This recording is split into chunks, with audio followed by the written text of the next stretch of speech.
Terve taas kaikki katselijat ja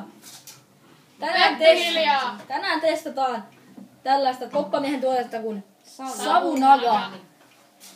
Että Savunaga. joo, Siellä on maailman tulisimpia chilejä. maailman tulisimpia chilejä, kuten Matti juuri äsken sanoi. No niin, riittää jo. Joo.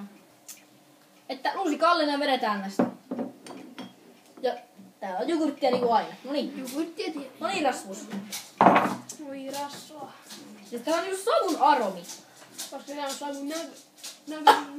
Tästä on oikein samaa. Savuniga. Ei selvitä. Tää haisee ihan kameralla. Maistuu vielä kameralla. Siis tää haisee paremmalta kuin toi teidän numeron suussa. Niin haisee. No niin. Ja pahemmalta kuin toi. Rankylvi haisee pahemmalta kuin toi. Mut Ei haise. Vähän paremmin. No niin. Rasse, kävele. No niin.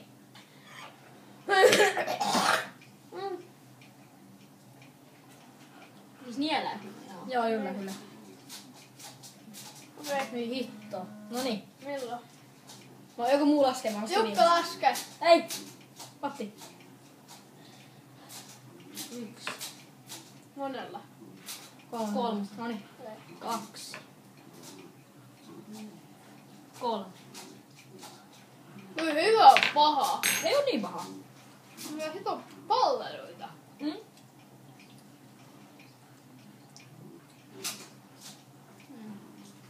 Ei tää on niin tulista.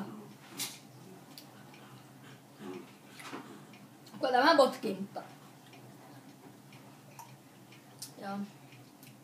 No ehkä tulisuusasteikko, niin... Rassa tekee kuolemaa, mutta... Mitä on tulisuusasteikoksi? Ehkä... No me otettiin vaan tää lusikka, niin... Täällä oli varmaan vähän tulista, jos ottaisi niinku jonkun... Tai koko pullon, mutta... Mutta niin. Tulisuusasteikko aina tuossa lusikalta ehkä... Ei kun mikä tää on? Teelusikalta. Ehkä... 6 miinus. Mun mielestä taas joku 6 tai miinus. 6 miinus, jotain sellaista. 3. Vähän tuntuu tuolta noin. Joo. Se Kolme. on moja!